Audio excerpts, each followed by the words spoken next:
मह्यं ददाति स्वपदान्तिकं वन्देऽहं श्रीगुरुं श्रीयुतापदकमलं वैष्णवंश्च श्रीवैष्णवंश्च श्रीरूपं श्रीरूपं साग्रजातं साग्रजातं सहगना रघुनाथान्वितां सहगणरघुनाथां तं सजीवं साद्वैतं अद्वैतं परिजना सावधूतं सहितं परिजनसहितं कृष्ण चैतन्य देवं श्री राधा कृष्ण पदान् कृष्णपदां सहगना ललिता श्री सगणललिता विशाखान्वितांश्च श्रीशाखान्वितांस्ता हे हे कृष्ण करुणा कृष्ण करुणा सिन्धु सिन्धो दीनबन्धो दीनबन्धो जगत्पते जगत्पते गोपेश गोपेश गोपिका कान्ता गोपिकान्त राधाकान्त राधकान्त नमोस्तुते नमोस्तुते तप्त काञ्चन तप्तकाञ्चन गौराङ्गी राधे राधे वृन्दावनेश्वरी वृन्दावनेश्वरि कृष्णभानुसुत देवे कृष्णभानुसुदेवी प्रणमामि प्रणमामि हरिप्रिये वाञ्छाकल्पतरुभ्यश्च कृपा सिन्धुभ्य एव च कृपासिन्धुभ्येव च पतितानां पतितानां पावनेभ्यो पावनेभ्यो वैष्णवेभ्यो वैष्णवेभ्यो नमो नमः।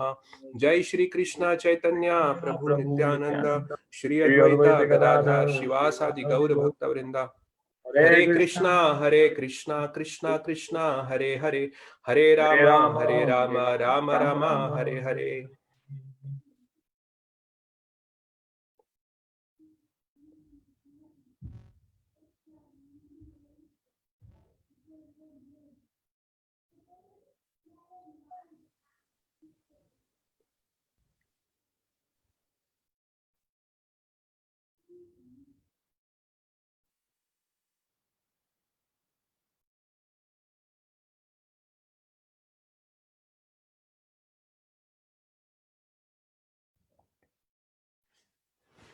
Okay, Hare Krishna. So we completed until chapter verse 12.11. I'm sorry, 12.12, and today we are going to start from verse 12.13, 14. The two verses come together. So just a quick recap of how things have moved so far. So the chapter started with Arjuna asking a question, who are better amongst the devotees and the jnanis, and Krishna actually replies the devotees are better, and then he gives a comparative uh, difference between the jnanis and the path of jnana and the path of bhakti. And basically he says that on the path of bhakti I personally come and help the devotees. And then after that, basically once it is established that bhakti yoga is better, then Krishna actually gives various levels. Bhakti can be performed at various levels. So he talks about the highest level, and then he brings the ladder down, down, down, and then he talks the lowest level also, that, oh, okay, if you cannot. So basically he tries to accommodate everyone. So he kinds of shows how accommodative he is, and then he gives the lowest level also over there. So there are total 5 levels that are described, and in the fifth level, then he summarizes what is better. So actually, before we move on to the verse 13, 14, so yesterday Rasraj Prabhu made a comment about uh, for verse 12.12, he mentioned yesterday that so during the quiz he was saying that uh, there are Chetan Charan Prabhu in the Bhakti Shastri, so he has given a Bhakti Shastri course in which he describes this verse, and then he basically gives the analysis of, and then he compares how different acharyas have analyzed this verse differently, the hierarchy that comes in 12.12. So he wanted me to speak about it. So he shared the video with me yesterday, and he said that if I can just quickly talk about it before continuing with the session. So I'll give a quick, you know, quick dose of what I have understood without getting into too much complexity. Let me first share my screen and I'll display the verse.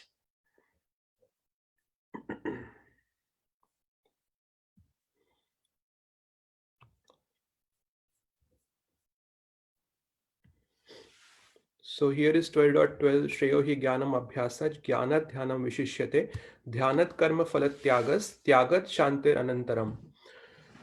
So actually, so the video that Prabhuji shared with me, in that Chaitanya Charan Prabhu talks about uh, the uh, the description given by Srila Prabhupada, and then he also talks about Baldev Vidyabhushan, how he analyzes this verse, and then Vishwanath Chakravarti Thakur.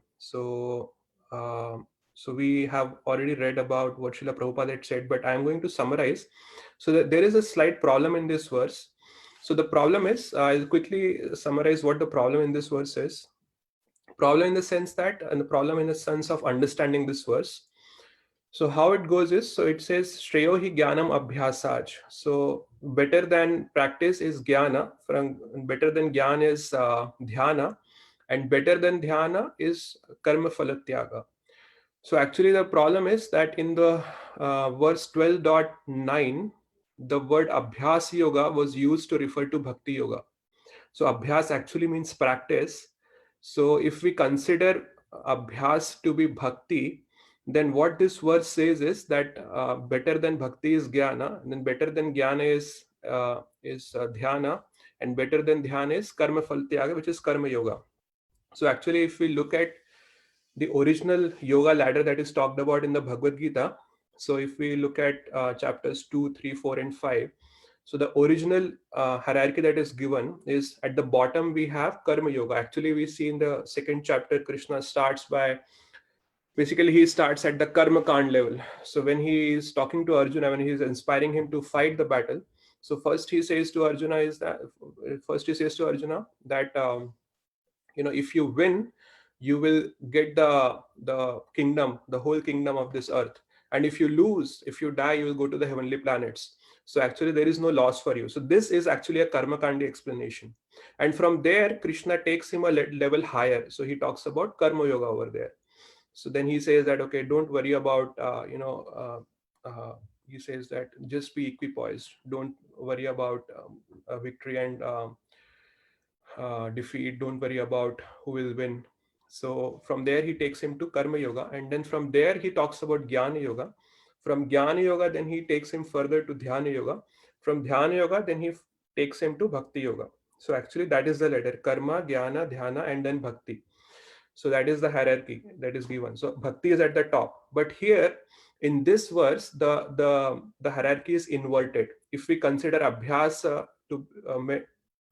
to mean as bhakti, because that is the word that is used for bhakti in verse 12.10, 12.9, I'm sorry, then what it says is bhakti is at the lowest, then above bhakti is jnana, above jnana is dhyana, and then above dhyana is karma yoga. So actually how Prabhupada explains this is, so this is the problem, I hope everybody understood in this verse. So how Prabhupada explains this is, and actually it's not explicitly mentioned, but that is the inference that comes out if you read the purport. It's a little longer purport. So I'm not going to go inside the purport, but how Prabhupada explains this is, so he says that actually here the word abhyas doesn't refer to bhakti, it refers to karma yoga. So karma yoga, if we consider abhyasa to refer to karma yoga, then it makes sense. So abhyasa is basically karma yoga, nishkam karma yoga. From abhyas, the higher is jnana yoga, which is correct. From jnana yoga, the higher level is dhyana yoga, and from dhyana yoga, it says karma phalatyaga.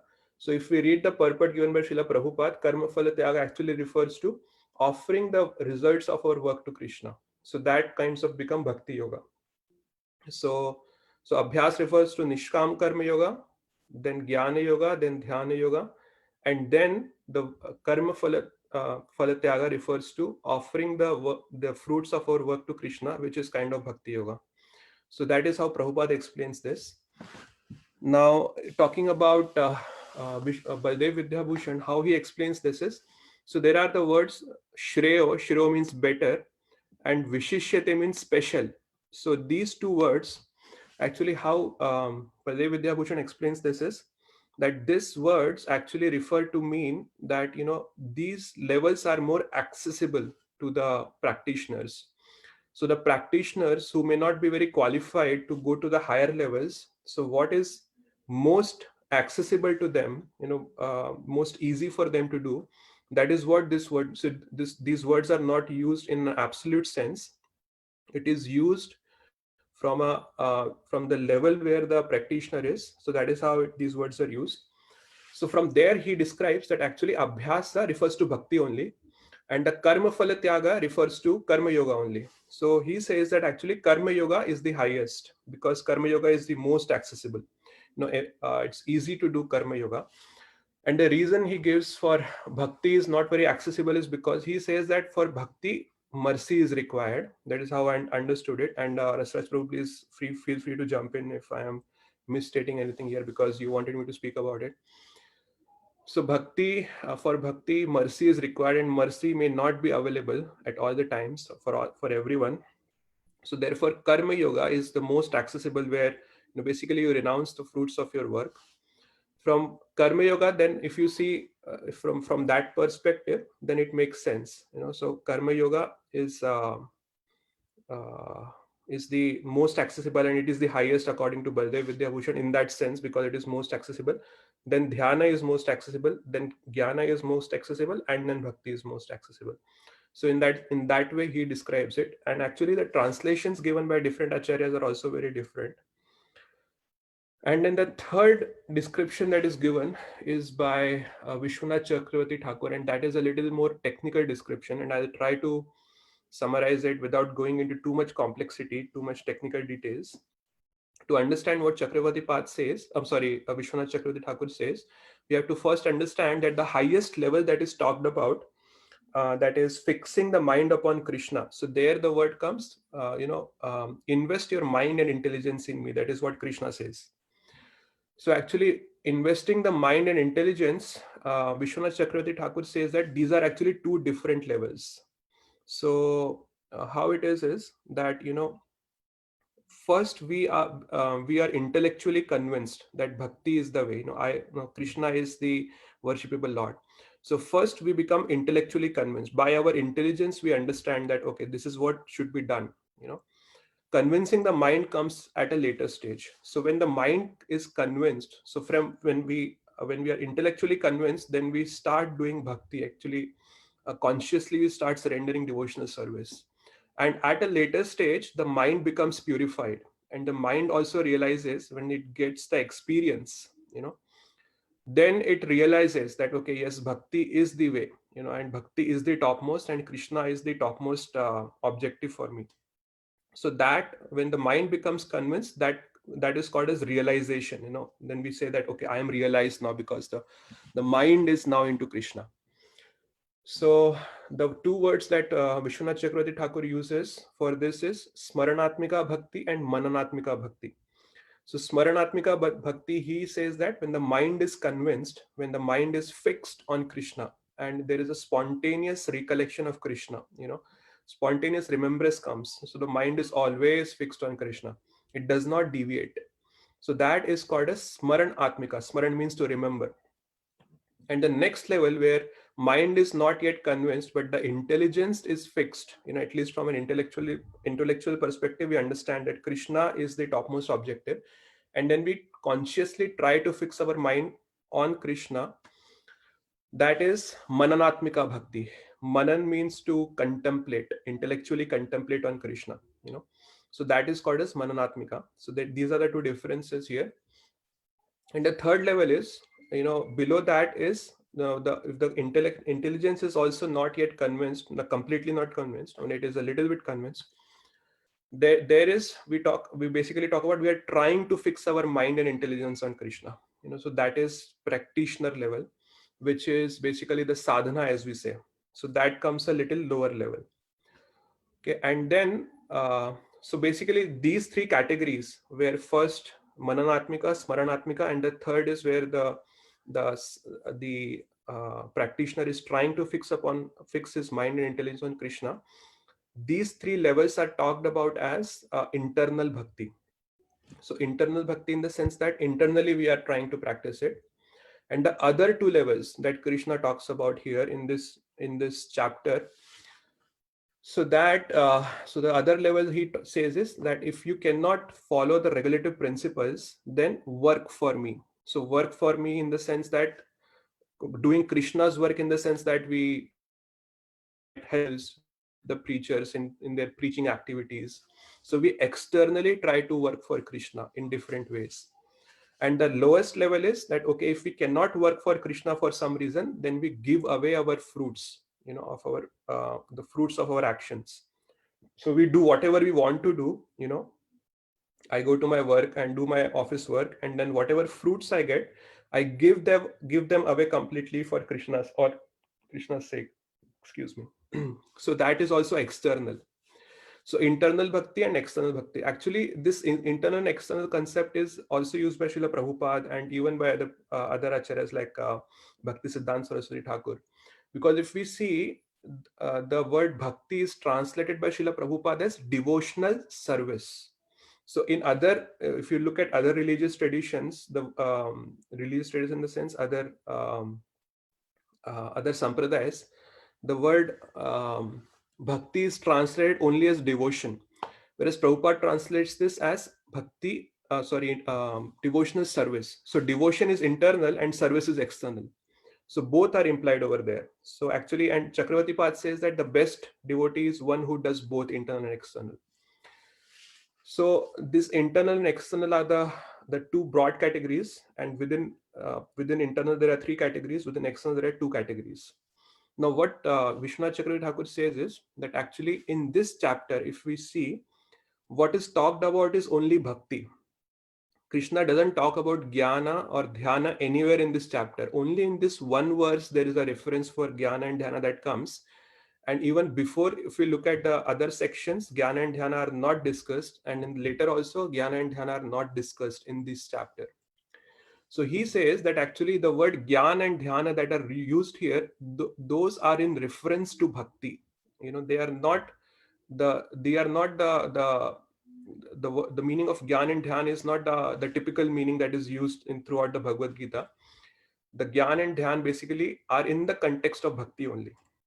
So when Krishna says that the lowest level is abhyasa, so abhyasa actually he says that abhyasa means trying to fix our mind on Krishna. Okay, so that is the lowest, and then from above that is jnana means mananatmika bhakti. So basically what jnana means is intellectually, in the other sense also jnana means to intellectually speculate on the absolute truth, but he says that actually jnana here means to do mananatmika bhakti, to intellectually fix our intelligence on Krishna. And from there dhyana is higher. Dhyana means smaranatmika bhakti, where the mind is convinced. So lowest is the sadhana bhakti, the above that is mananatmika, above that is smaranatmika. And actually the topmost level, he says that when it says karma phala tyaga, so he says that karma phala tyaga results from smaranatmika bhakti. So once your mind is fixed on Krishna, you will automatically renounce all the fruits of your work for the sake of Krishna. You give away all the fruits of your actions to Krishna. So karma phala tyaga results from the internal bhakti. That is what he describes over there. So that is how the different acharyas have actually described this verse. Rasraj Prabhu, is that okay? That is what you wanted me to describe, right? You said there was some confusion in the prior class which you wanted to hit Yes, upon. Prabhu. That's what you nicely explained.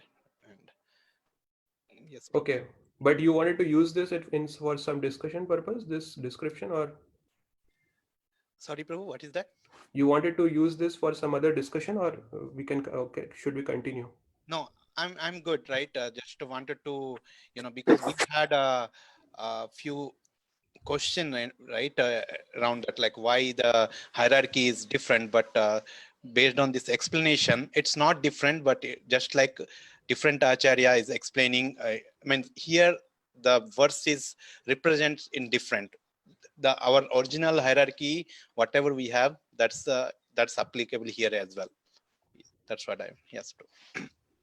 All right. Are there any comments or questions on this, or should we move on to the 13th verse? I have a question, Prabhuji. Yeah, please go ahead, and Rasraj will answer the question. Go ahead, Prabhu. No, Prabhuji, my question, I think it is very simple. So, Prabhuji, external bhakti and internal bhakti, these two, I think, terms that you use, I'm just trying to make sure that I understand better. So, and I will take example, and you let me know whether that's not a right example. So, external bhakti, in my, let's say we go to our temple every Sunday and everybody goes and they do various services. If let's say, if my example, I do service of, let's say, in maybe cleaning or kitchen, but I'm doing it externally, and maybe internally I may not have complete consciousness on Krishna. I'm doing it, maybe it's like our Shiksha Guru has told us, or I'm looking at other devotees, they are doing it. I have some faith, but I'm doing it, maybe somebody has told me. That is, I understood as an external bhakti. And internal bhakti is, while doing those services, my mind is also focusing on Krishna. So for example, if I'm making, let's say, if, I am a I'm not, but if I am, let's say I'm cooking something for Krishna, then all the preparations, whatever I'm preparing, I have full consciousness whether this will, like, this is okay for Jagannath ji or not, should I add more salt, should I add more sugar.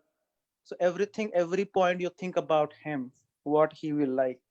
So this is what I understood as an internal bhakti with example. So Prabhuji, just looking for a feedback, whether are these the right examples from our day-to-day activity perspective?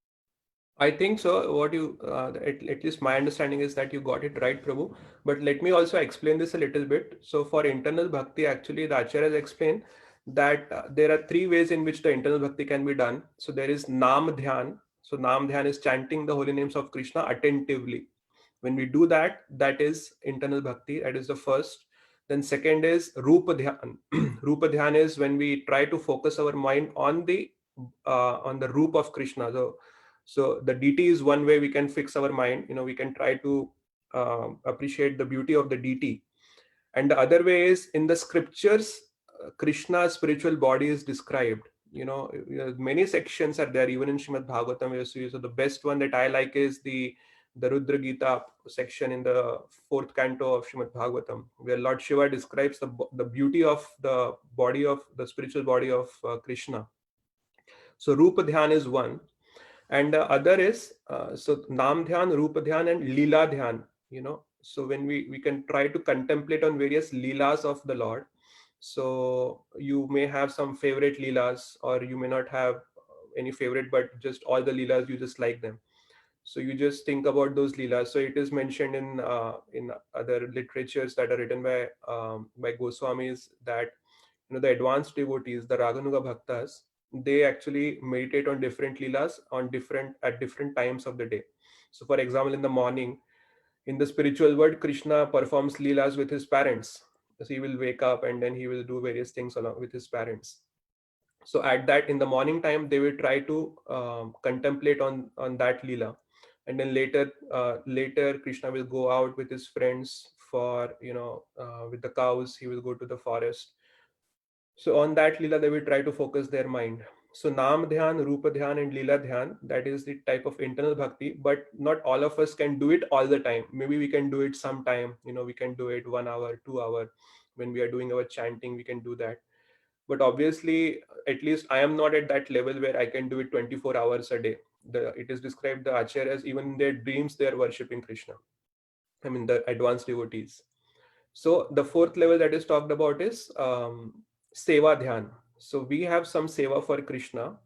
It could be any Seva. It could be book distribution. It could be cleaning the temple. It could be deity service or whatever. So then we try to focus on our Seva. And even if you're not doing our Seva at that time, so for example, I'm not doing book distribution all the time, but I can try to contemplate that.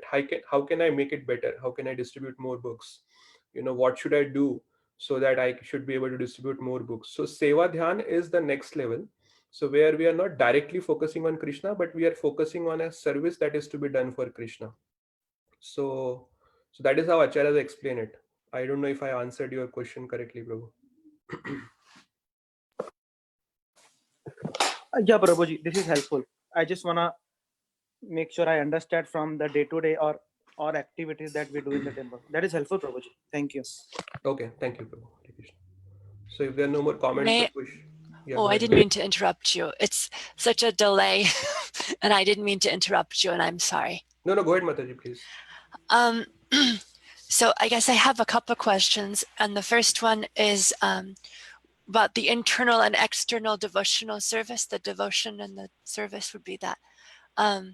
Say I have some time I might be very fatigued, and I might not be able to get up very easily, so I might think of Krishna, that I'm serving him in my imagination. And I'm wondering, even though I'm certain physically serving him would be the preferred method, would imagining devotional service as if I am thinking and acting in my mind, serving Krishna in that way, I'm wondering if that would be considered both, or if it's only internal. Like if I'm imagining that I'm washing his feet because I'm right. Yeah. So what is your question about it, Mataji? I understand your point that, or you were just making comment. I'm wondering if it's internal or external. I know it wouldn't be external only, but I'm wondering if it's only So internal devotion, or if it would be considered internal and external. My understanding is that it will be considered internal, where you are trying to fix your mind on Krishna, whatever way. So ultimately, the objective of even the external service is that ultimately we will be able to rise to the level of internal bhakti, where internally we are fixed on Krishna all the time. Our mind is fixed on Krishna. Prabhupada says this right in the introduction of Bhagavad Gita, that the art of Krishna consciousness is to fix our mind and intelligence on Krishna. That is the art. Now, if that is the goal, to fix our mind and intelligence on Krishna, whatever else we do, that is basically helping us to try to fix our mind and intelligence on Krishna. That is my understanding based on what I have read in Bhagavad Gita written by Srila Prabhupada and all. So, but what you explained is, it kinds of sounds like you are talking about internal bhakti, because in your mind you are trying to serve Krishna in whatever way, by either by washing his feet, or doing some other service in your mind for Krishna. That sounds like an internal bhakti. Thank you. All right, if there are no other comments or questions, we can start with the verse now. So this is verse 12.13 and 14. You can repeat after me. Adveshta sarva bhutanam, Adveshta sarvabhutanam, Maitra karuna eva cha, Maitra karuna eva cha, Nirmamo nirahankaraha, Nirmamo nirahankara, Sama dukkha sukha kshami, Santushtah satatam yogi, Yatatma drida nishchayah, Mai arpit mano buddhir, Yo mad bhaktah same priyah, Yo madbhakta same priya, Adveshta sarva bhutanam, Adveshta sarvabhutanam, Maitrah karuna eva cha, Maitra karuna eva cha, Nirmamo nirahankaraha, Nirmamo nirahankara, Sama dukkha sukha kshami, Sama dukkha sukha sami, Santushtah satatam yogi, Santushta satatam yogi, Yatatma drida nishchayah, Nishchayah, Mai arpit mano buddhir, Yo mad bhaktah same priyah, Adveshta sarva bhutanam, Maitrah karuna eva cha, Nirmamo nirahankaraha, Sama dukkha sukha kshami, Santushtah satatam yogi, Santushta satatam yogi, यतात्मा दृढनिश्चयः यतात्मा दृढनिश्चयः मयि अर्पित मनो बुद्धिर् मयि अर्पित मनो बुद्धिर् यो मद्भक्तः स मे प्रियः यो मद्भक्तः मे प्रियः। Anyone else would like to recite the verse? I could try. Yeah, go ahead, Mataji. Adveshta sarvabhutanam Adveshta sarvabhutanam maitra karuna evacha Maitrah karuna eva cha nirmamo nirahankara nirmamo nirahankarah samadukha sukha ksami sama dukkha sukha kshami santushta satanam yogi santushta satatam yogi yatatma drahanaschaya यतात्मा दृढनिश्चयः maya pitamano buddhir Maya arpit mano buddhir बुद्धिर् yo madbhakta same priya yo madbhakta same priyah. Anyone else? Adveshta. Okay. Mataji, you want to continue? Go ahead, no. Adveshta sarvabhutanam Adveshta sarvabhutanam maitraha karuna eva cha Maitrah karuna eva cha nirmamo nirahankaraha nirmamo nirahankarah sama dukkha sukha sami sama dukkha sukha kshami santushtaha satatam yogi santushtaha satatam yogi atma dridha nishchayaha yatatma dridhanishchayah mayi arpita mano buddhir maya arpit mano buddhir yo madbhaktaha same priyaha yo madbhaktah same priyah. Anyone else? Adveshta sarvabhutanam Adveshta sarvabhutanam Maitreya karuna eva cha Maitrah karuna eva cha Nirmamo nirahankara nirmamo nirahankarah Sama dukkha sukha shami sama dukkha sukha kshami Santushta satatam yogi santushta satatam yogi Yatatma dridhanishchaya yatatma dridhanishchayah Mayi arpita mano buddhir maya arpit mano buddhir Yo madbhakta same priya yo madbhaktah same priyah. Anyone else? Okay. Synonyms: adveshta,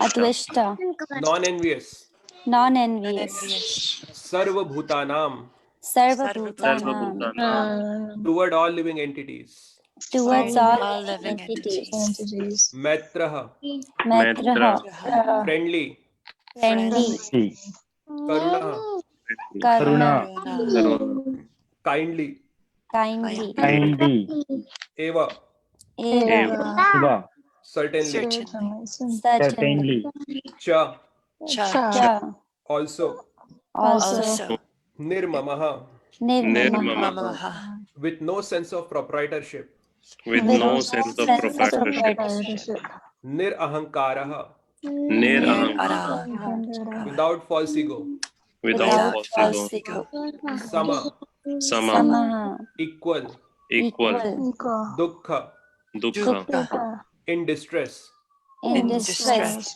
sukha, Sukha and happiness; in happiness kshami, Shami shami forgiving; forgiving santushtaha, santushta satisfied; satisfied satatam, Satatam. always, Always. yogi, Yogi. one engaged in devotion, One engaged in Engaged in devotion. devotion. yatatma, Yatatma. Yatatma. self-controlled, Self-controlled. drid nishchayah, Dridhanishchaya. Nishchaya. with determination, With With determination. determination. my, My. upon me, Upon me. Upon arpit, Arpita. engaged, Engaged. manah, Manaha. mind, Mind. buddhi, Buddhi.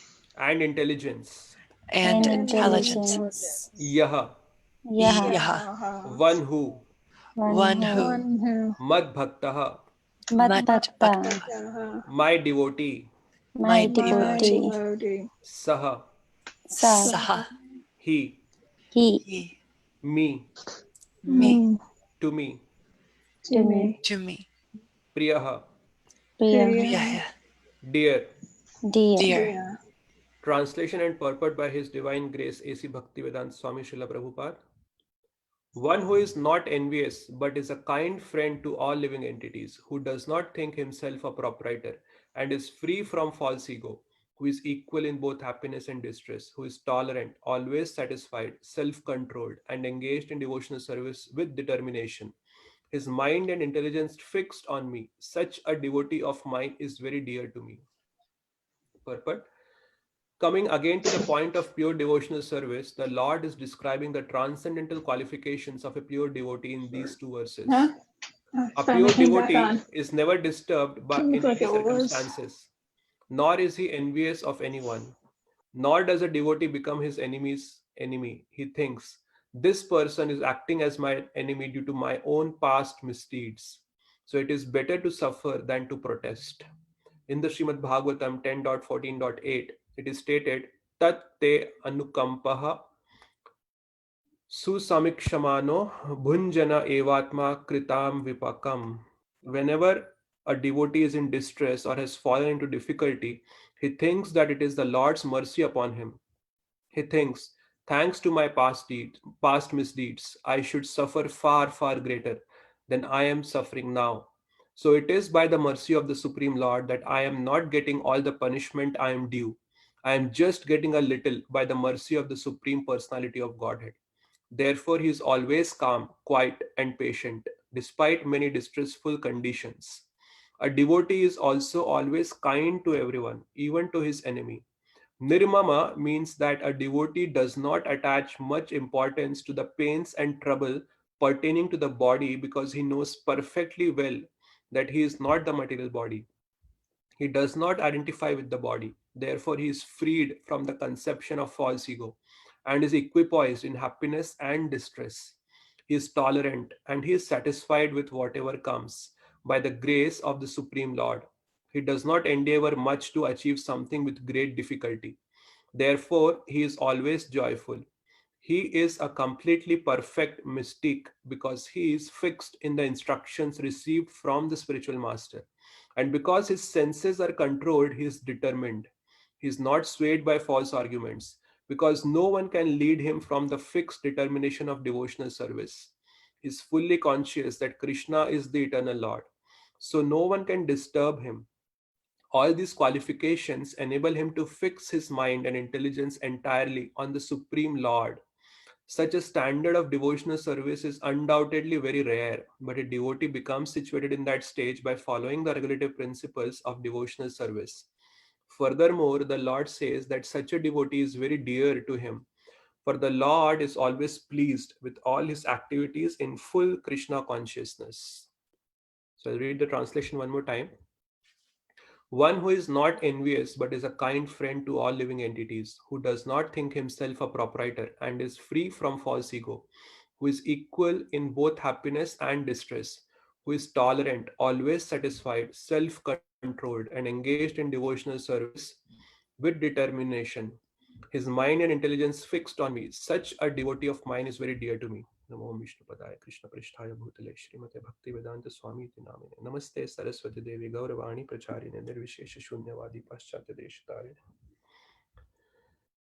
So actually now, after describing the various levels of bhakti, Krishna is now talking about the different qualities of a devotee. Now, Prabhupada makes it very clear towards the end of the purport. He says that actually, by following the regulative principles of Bhakti Yoga, we should be able to develop these qualities. So it is not that the devotee is, like a pure devotee is born with these qualities and only then he is qualified to become a pure devotee. By the practice of bhakti, we will be able to develop these qualities slowly and steadily, but ultimately we will be able to attain these qualities. Actually, Krishna is going to talk about more qualities later. So until verse 20 now, Krishna is going to talk about different qualities which different devotees.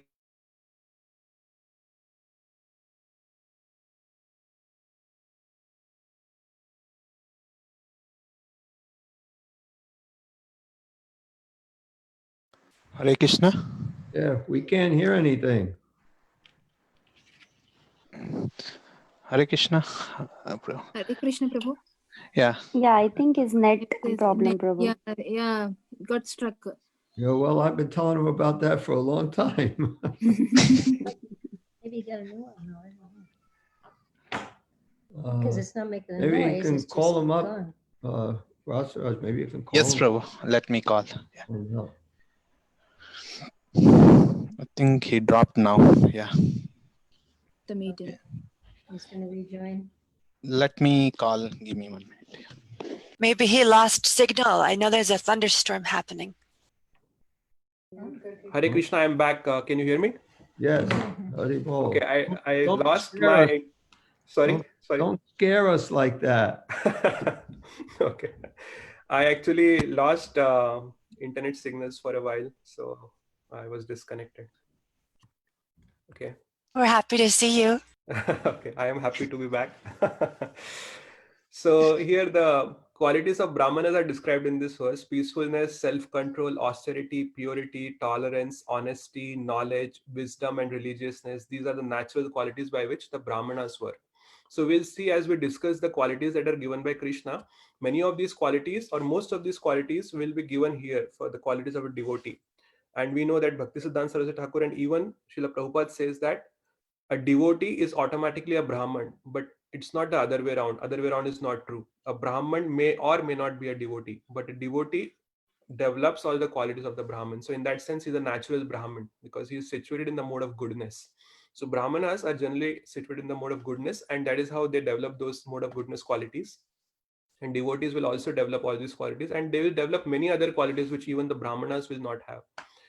And furthermore, they will develop the most important thing, which is love for God.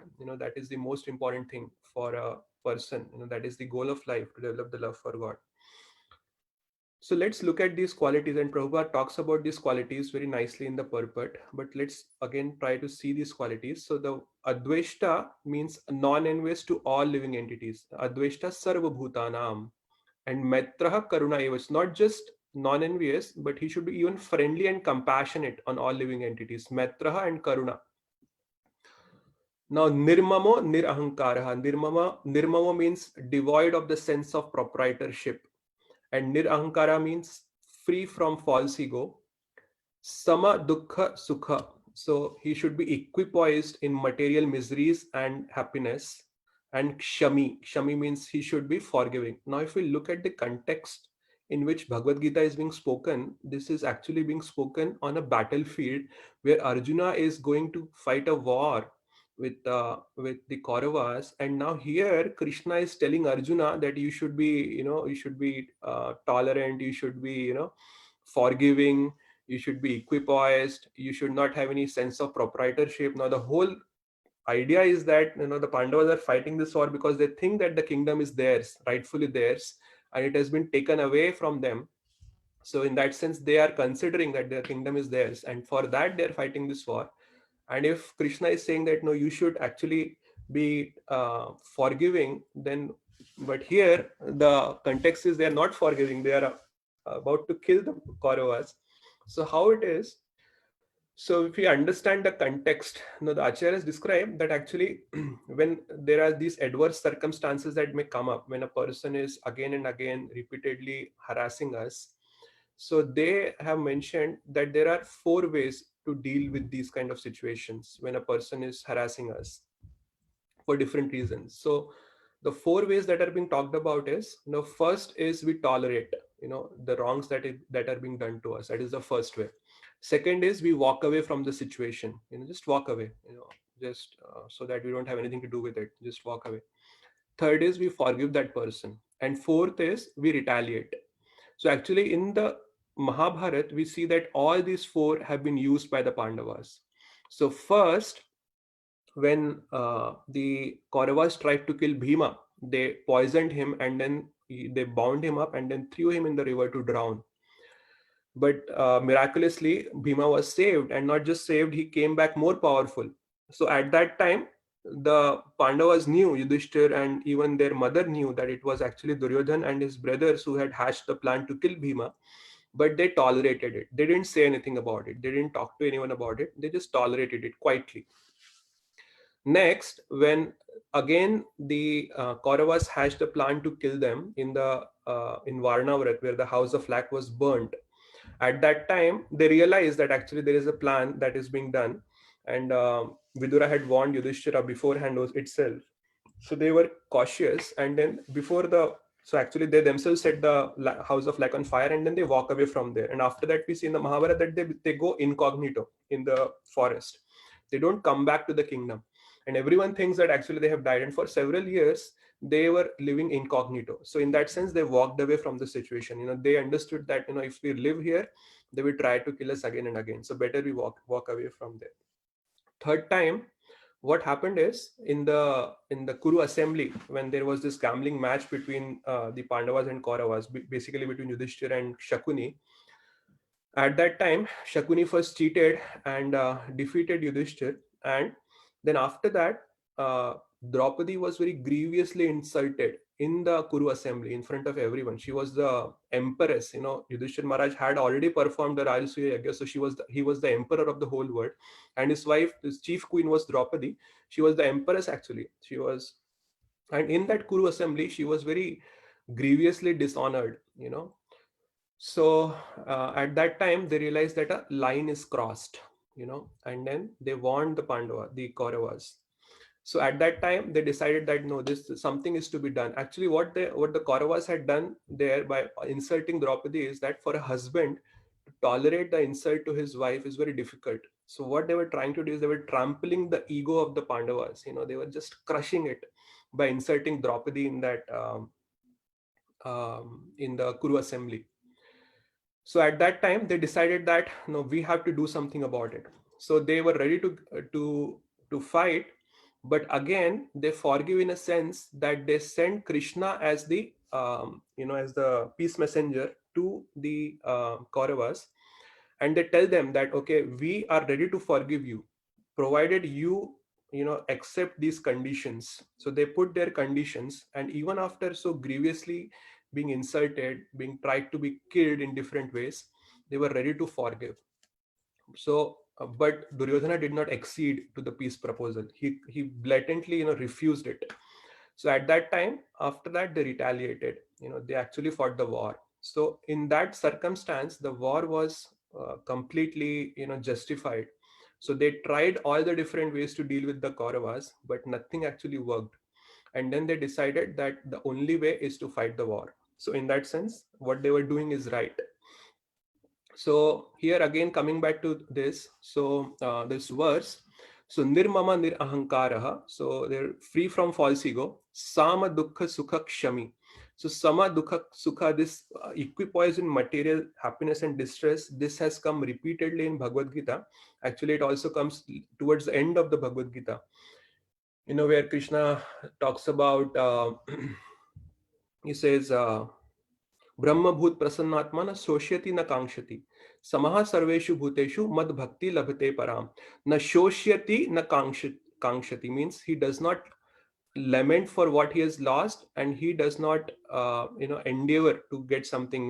He is equipoised, he is on a material platform. he's equipped, he's on the spiritual platform, Brahma Bhoot, he's already on the situated on the spiritual platform. And Samaha Sarveshu Bhuteshu, he considers all living entities to be equal. And in that condition, he realizes that, Mad Bhakti Labhate Param, my bhakti is the highest. So let's move on and see the other qualities that are there. Kshami is, they forgive. So we see that actually the Pandavas, in a way, they tried to forgive the Kauravas based on certain conditions. We had also discussed this part about forgiveness, that, forgiveness should not be equated with trust. Now, these are two distinct things. So forgiveness does not mean that the person we are forgiving, we should trust that person. We can forgive in a sense that we understand that, whatever is happening, it is because of my own previous karma. Prabhupada used to say, don't be angry with the instrument of your own karma. That is how he used to describe it. Just this is the instrument of your own karma. Why are you so upset with it? Just accept it.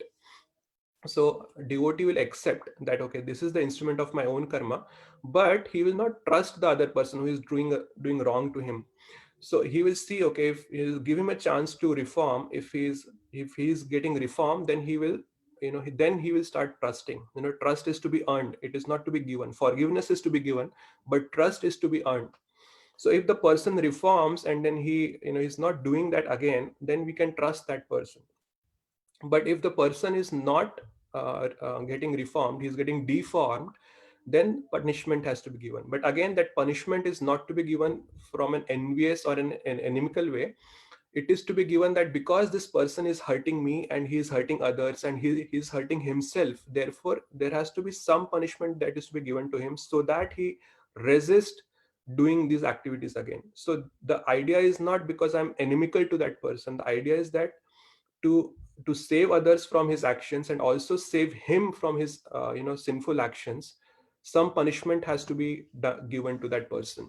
So this kshama is not to be misunderstood that we give a blanket forgiveness to everyone.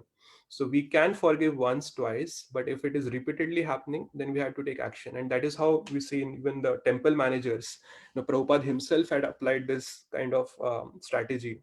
Pyare Prabhu had mentioned it many times, at how there was a thief in the Mayapur temple. So first time Prabhupada forgave him, but second time when he did it, he called the police and gave it to him, gave the thief to the police.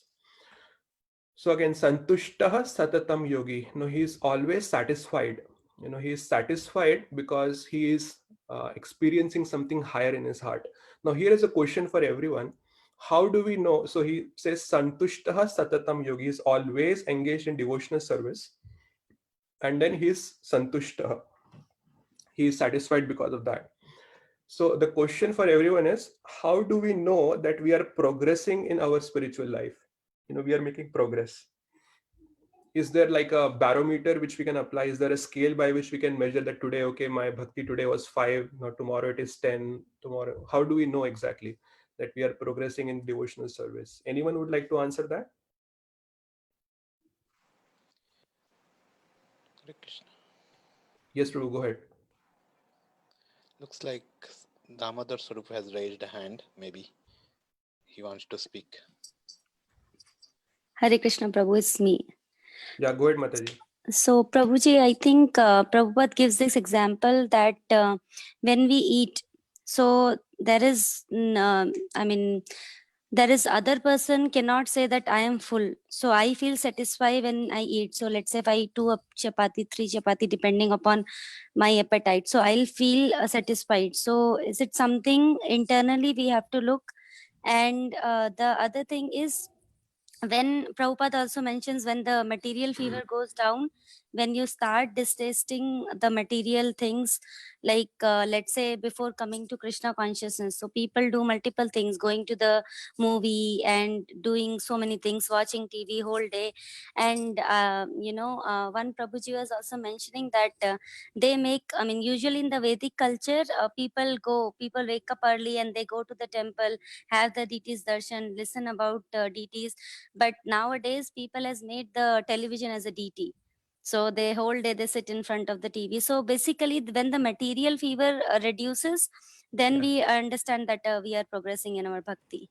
Yeah, that is the right answer, Mata. You said the right way. So in the Bhagavatam in the 11th canto, there is a verse that comes in the no, it's not in the Uddhav Gita section. It's in the second chapter of Srimad Bhagavatam. It says, Bhakti Parishanubhava Viraktir Anyatra Cha. You know, when we experience devotion, when the devotion increases, we get Virakti means we are detached from the worldly things. Viraktir Anyatra Cha, for we automatically get detached from the other things. So that is the way we can understand, okay, we are progressing when we are slowly getting detached from other things and we are focusing more and more on devotion towards Krishna. We are associating more with the devotees. We want to hear more about Krishna, you know, those kind of things. Then we can understand, okay, we are progressing on the Bhakti Yoga. So it is, the way it is described is in the same verse, that when we eat food, you know, so by each morsel, we see that our hunger is being satiated, and by each morsel we feel more nourished, and you know, we feel more satisfied. So, and then when we are completely full, you know, after that we cannot eat more.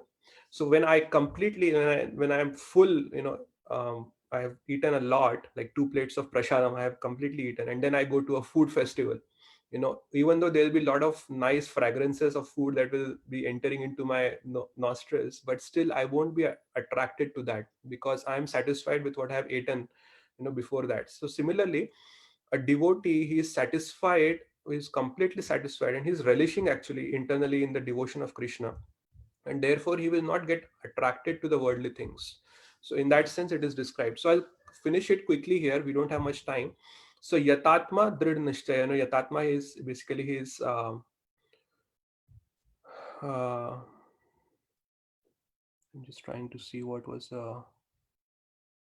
self-controlled. Yeah, he is, his senses are in control. In the second chapter, Krishna gives an example of a tortoise. That's like how the tortoise, you know, withdraws his senses from the outer world. Similarly, a devotee knows when to withdraw the senses and when to bring them out, and when to engage them in Krishna's service. So he's self-controlled. And drid nishchaya, nishchaya means he's determined, and drid nishchaya means very strong determination. Mai arpit mano buddhir, you know, offer your mind and intelligence to me. Now, this comes repeatedly in the Bhagavad Gita, and even Prabhupada says this right in the introduction, that the art of Krishna consciousness is to offer our mind and intelligence to Krishna. So in the 8th chapter, Tasmat Sarveshu Kaleshu Mam Anusmarana Yuddhacha Mai Arpit Mano Buddhir. You know, Krishna says to Arjuna that just remember me and fight. You know, offer your mind and intelligence to me and then fight.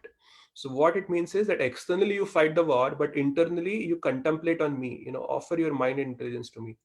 And a devotee who does like this, Yo Mad Bhakta Same Priyaha. Now, such a devotee is very dear to me. So that is the meaning of this verse. So I'll stop here. We just have 2 more minutes left. I want to ask if there are any comments or questions or any other realizations that people would like to share. Anything? I have a question. Yes, Mataji.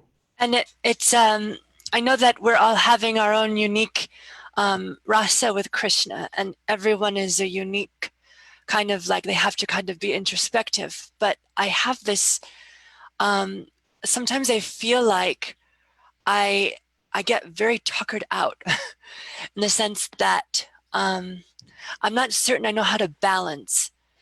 For example, I'm trying to at some moments force myself to prepare food because I'm not really interested in food, but I know I need to eat it so that I don't die. But then I'm like, but I feel so upset and I feel so tired and I don't have any capacity to do anything. Well, I should have eaten. So then I eat and I feel better, but it goes across a lot of different things that are important for me to function. And I'm trying to figure out how to balance, because I don't have any, how do I word it? I'm very happy to be disinterested in a lot of material things, but I still have some material world worries. And I think that I spend almost every moment thinking of Krishna, but I'm still kind of like in limbo where I still have material world worries, but not so many material world interests. I still have some, but it feels like I haven't been able to balance in a way that I can have a healthy life while worshiping Krishna, because I I am prioritizing Krishna, but I'm struggling to care for my physical body, if that makes sense.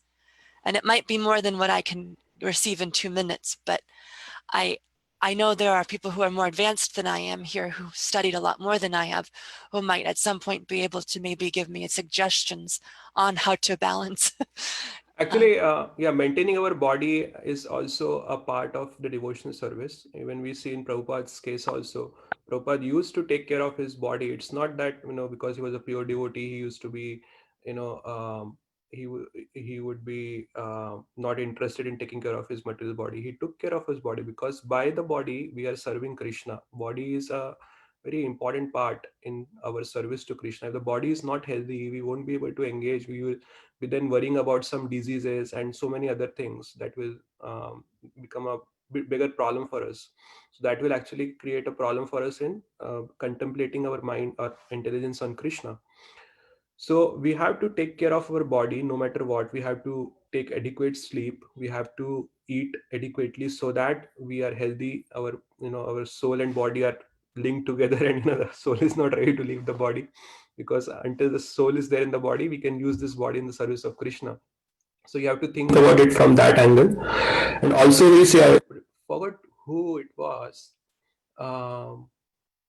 But there is a conversation I was reading somewhere, not Prabhupada, but some other sannyasi. There's a person, he goes to meet that sannyasi, and the discussion goes on for very long, and then it was time for the sannyasi to to go to sleep, because he has to rise early in the morning and do his other things. So then he tells that the devotee that, now please excuse me, I have to serve Krishna in the mode of ignorance.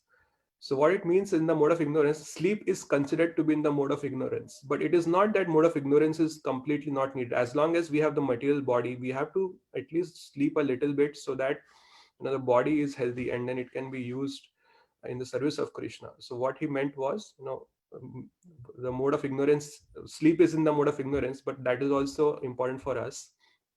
So in that sense, he says, no, I have to actually serve Krishna in that way, because if I don't take rest enough, then tomorrow I won't be able to function and serve Krishna.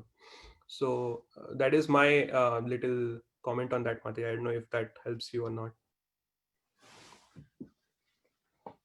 I have to figure out how to balance my activities.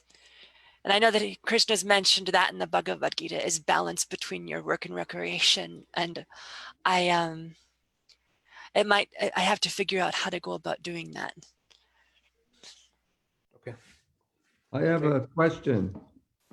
Yes, Prabhuji, go ahead. Okay. I can hear you, bro.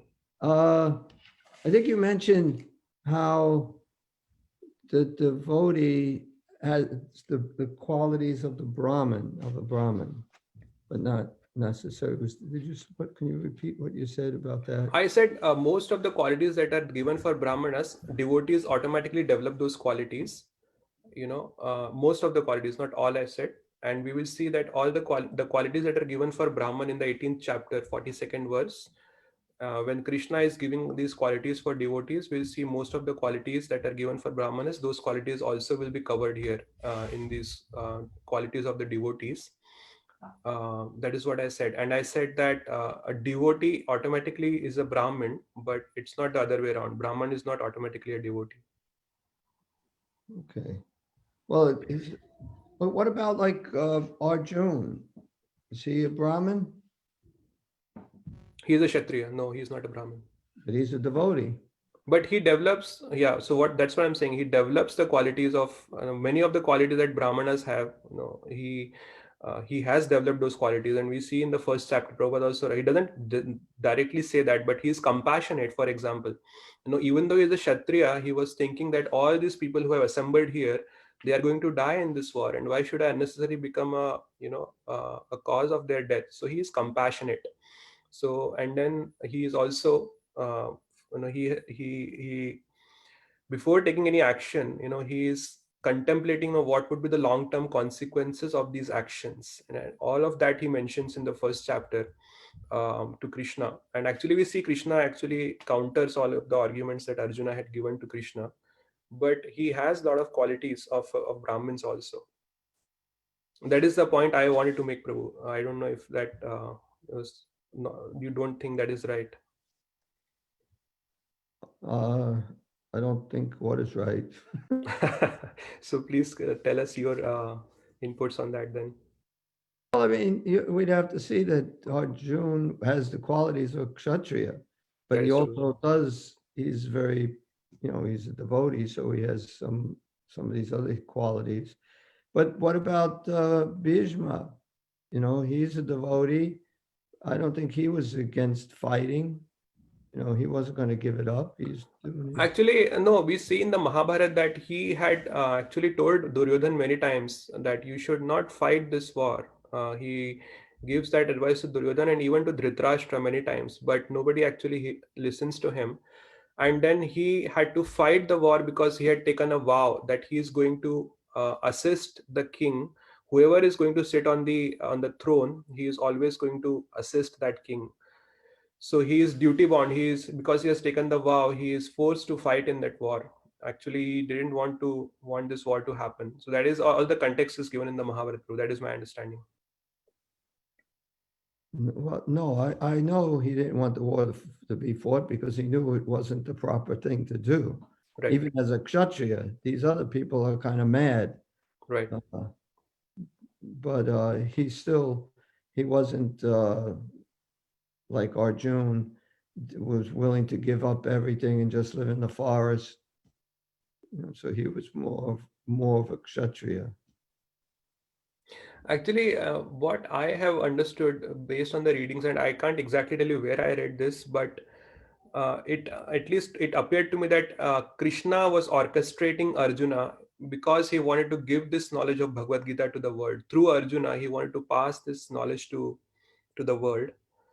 And that is why he was kind of orchestrated by Krishna. And even it is said that even Bhishma was orchestrated in a way because Bhishma was the greatest warrior at that time. There was no better warrior on the face of earth. He had defeated even Parshuram. So the lesson that Krishna wanted to convey is that even if the greatest warrior, if he stands against dharma, even he will be killed. He will not be able to sustain in front of against dharma. So if he if he is on the side of adharma, even he will be taken out by their god or by the side of dharma. That is the lesson that was Krishna was trying to convey by having Bhishma fight on the opposite side.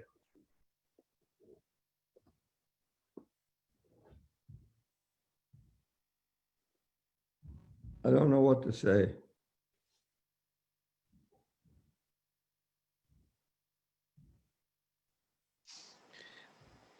So anyway, I guess the time is up. But I just wanted to make it, that's not like just you develop, there are Kshatriyas, there are Vaishyas, there are different devotees can have all these different qualities.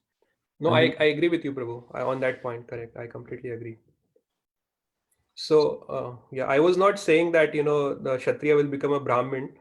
What I was trying to say is these qualities devotees will develop, even the qualities that are given for Brahmins through the practice of bhakti. So it doesn't mean that their varna will change and they will become Brahmin and then they will leave their other duties and then they will start acting like Brahmins. No, that is not what I wanted to say. I'm just asking for other people not to misunderstand. I think I understood what you wanted to say, but Okay. I understand. kind of like, Krishna and Arjuna, just for the benefit of the others. Yeah. And that is why Arjuna even put into any illusion at all, is because Krishna wanted to speak the Bhagavad Gita. Right. Yeah. So he kinds of orchestrates Arjuna in that way, and so that Arjuna becomes a little disillusioned from the war, and then yeah. So there is a question in the chat. If you have a time, or Okay, we don't have enough time, but let me quickly answer that. It says, what does mystique mean? So mystique is So generally it is the word mystic is used for the Ashtanga yogis. So they have mystic powers. They develop mystical powers. So I don't know where you have read that, Prabhu, that word mystic. Which verse you are not the words, but when you were explaining, you used this particular word mystic. So, Hare Krishna, I was just trying to understand. in what context I use that? Can you please remind me? When you were talking about the four things, right? First, they forgive, then they move on, and finally they retaliate, right? While explaining, so you use this word mystic. Okay, when I you don't. spoke about Krishna. Yeah, I don't remember, but yeah, mystic generally refers to people who have mystical powers, or they are trying to develop some kind of mystical powers. Ashtanga yogis, are generally called as mystics. So yeah. So we call as siddhis, right? When we say they have Siddhi. attained Prabhu, some is it the siddhis. eight siddhis, Prabhu? Anima, Lagima, Right. So they attain Prapti. siddhis. So yeah. So those kind of people are called mystics. They have, yeah. That is my understanding. All right. So Thank I think, you. yeah, thank you, Prabhu. All right. So we have exceeded the time. Thank you, everyone. Thank you for joining. Hare Krishna. Vansha kalpatarubhyascha kripa Kripa sindhubhya sindhu eva cha. bheva cha Patitanam patitanam pavanebhyo pavanebhyo vaishnavebhyo namo namo. vaishnavebhyo.